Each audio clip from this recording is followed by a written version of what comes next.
కర్నూలు జిల్లా కౌతాలం మండలంలోని జిల్లా పరిషత్ ఉన్నత పాఠశాలలో వంట చేయడానికి రెండు వర్గాల మధ్య పోటీ ఏర్పడింది. బీసీ సామాజిక వర్గం వారు, ఎస్సీ సామాజిక వర్గం వారు ముందుకు రావడంతో ప్రధానోపాధ్యాయుడికి తలనొప్పిగా మారింది. మీరు ఎవరైనా ఒకరు వంట చేయడానికి రావాలని పంపించారు. విద్యార్థులకు మధ్యాహ్న భోజనం వంట చేయడానికి రాకపోవడంతో ఉపాధ్యాయులు విద్యార్థులకు వంట వడ్డించారు. విద్యాధికారి ఎంఈఓ శోభారాణి ఆధ్వర్యంలో ఇరు వర్గాలను కూర్చోబెట్టి చర్చలు జరిపి ఒక వర్గాన్ని వంట చేసే పని, రెండవ వర్గానికి స్వీపర్, వాచ్మెన్ పనులు చేసే విధంగా పనులు అప్పగించి సమస్యను పరిష్కరించారు.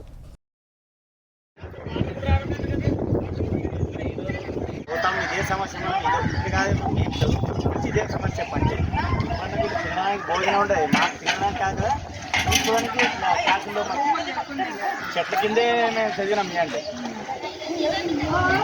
అప్పుడు మనకి